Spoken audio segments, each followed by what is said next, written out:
Hi everyone, this is Jessica here from Girl Gamer. We are on Saturday of Comic Con. As you can tell, I am already losing my voice. So you guys are gonna have to bear with me. But I have a very special guest, and you guys can see it's Dr. Langley. How are you? I'm doing great. I am a little bit better on the voice than I think you feel, but it's wearing out too. So, if you guys don't know who he is, he's the guy that wrote Batman and Psychology, a Dark and Stormy Night. See, I'm already, my mentality, it's like, but I want to show this out. He is in the souvenir book. I know, are you guys jealous for some of you guys who didn't get it? You guys have this one. And I don't know, what page is this? Page 155. 155, there he is on the lower right. That's pretty impressive. Is this your first time in the book? Yes, it's the first time in the book. It is the 20th anniversary of the Comics Arts Conference, which is Comic-Con's scholarly panels, and I'm one of the organizers of that, so they're doing a special feature on those of us who are chairs at the Comics Arts Conference. You teach psychology at a university? Yes, I teach at a liberal arts university, Henderson State University in southern Arkansas, but it's a university that appreciates comic studies. We've got a graphic novel room in our library. And there's another professor who has a course on comics as communication. He's one of the people who founded the Comics Arts Conference, the scholarly track.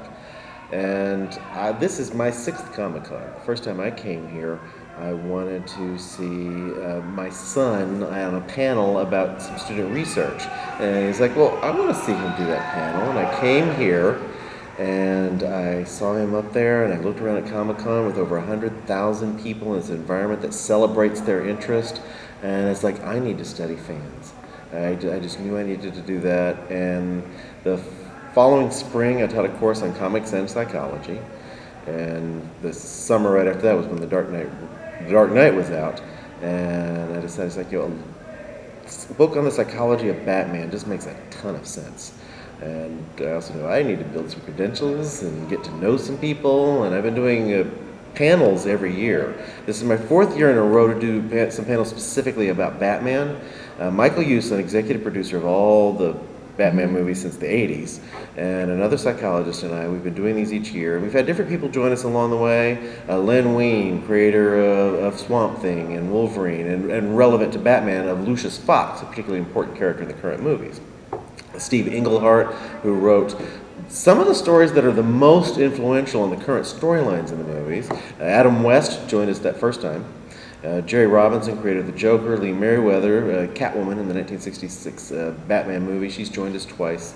And other writers, and it is always an interesting experience. We go to different topics. It's like analyzing the Joker, and looking at Batman's sidekicks, looking at Batman's love life, looking at just what is wrong with Batman. And you can go for quite a while, but this past year I got to write my book on the psychology of Batman, and in the course of writing that I also realized it would be very easy for me to fill a class on this, because I'm not just using psychology to analyze Batman, I'm using Batman to teach psychology, which is a very valuable tool. Some people go like, what in the world can you get by looking at a fictional character? And it's like, honestly, there are ways in which it is easier to teach with a fictional character than if I were doing like the psychology of a real-life hero. If I were doing the psychology of a specific real-life hero, okay, one, it's not exactly fair for me to go diagnosing this person when I don't know him, or picking apart every single thing the individual said in his entire life. I don't know what the person thinks. Batman, I can look at his thought balloons. I don't know what goes on with all the other people in that person's life. Batman, I read about his supporting cast and his enemies. The living person, it's not fair to that person, it's not fair to the people in their lives, or their survivors, their victims, whichever the case may be. With a fictional character, I have much greater freedom to speculate. And with this particular character, he's one of the most famous characters on the planet, one of the 3 most famous superheroes. He's the one with no superpowers. He's the one who's defined by his psychology. Superman, Batman, Spider-Man, they're all heroes because of their psychology. But the super part, Spider-Man is super because a spider bit him. Superman got rocketed to Earth, not his choice. Batman decided, I'm going to put on a bat costume. I'm going to build myself up to the peak of physical perfection and build all these skills so I can do these things. He didn't choose the tragedy that inspired him to do that, but he chose what he did about that.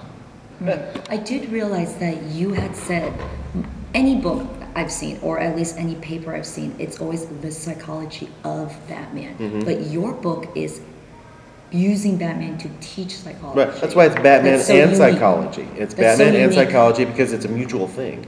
Yeah, psychology to analyze Batman, Batman to teach psychology.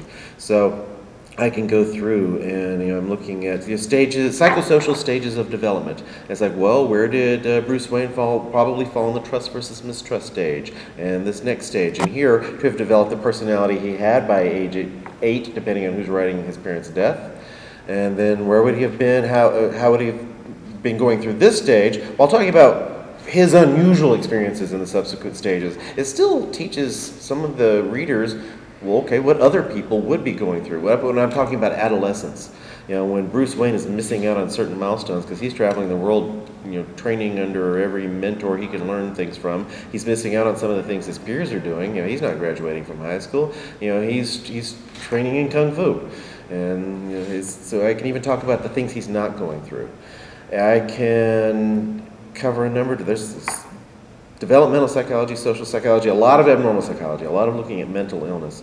When we go through the villains, I go through this like the most realistic criminals, the a bit more outlandish criminals to it's like what's outright crazy, and I can use these villains to help the reader understand what insanity is. I mean, it's a legal term. It's not a psychiatric term. And as I walk through why, despite being found legally insane in Gotham City, in our world, most of those villains would be found sane. They know what they're doing. Even the most bizarre ones, know what they're doing. Do they know why? Most of them, yes. When the Joker kills you, he's killing you because he likes it. He's not killing you because he thinks you're some brain-sucking slug out to get him.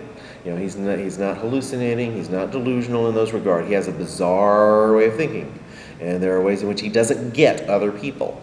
He thinks he understands other people more than he really does. There are aspects of the world he doesn't understand. So he's constantly trying to prove his view. He's trying to show, it's like, no, it's the way I think it is. Because he needs to see that it's the way. So he's always trying to put his face. Whether it's on his victims or fish, depending on what story you're reading. And in the movie The Dark Knight, he's got all the rest of his gang in that opening scene wearing these masks. If he takes off the mask, there's just clown makeup underneath. His only deeper layer is more clown. And eventually he decides he doesn't want Batman to take off his mask because the only thing he doesn't really want to think about there being another person under there. Under the Dark Knight, he just wants a darker night. And for this individual who doesn't quite get people, he's so certain he does. Batman is more optimistic. You go, Batman is optimistic. Yes, Batman is optimistic. And The Dark Knight is a good example. Book's full of examples from the comics. I'm not just going on movies. I know more people might know this example. Where he has faith that those two boatloads of people will not blow each other up, and his faith gets rewarded. Ultimately, he feels people in general deserve to be protected from the kind of tragedy that he underwent. And I can use the book to talk about people who go through real tragedies. And by talking about it through the filter of a fictional character, the reader can think about some of the darker aspects of psychology without cringing. Like if I were talking about a real child who at age 8 sees his family murdered in front of him, going on and on with the details is like, this is unpleasant, this is brutal. And a person, might stop reading, might shut them off. They might like it too much, and that's a little different issue. With talking about this fictional character, they can go into, it's like, well, here's the reality, here's the survivor guilt, here are the things that children who, there is literature on children who've seen their families murdered, and I can talk about that in a way that doesn't make the reader withdraw.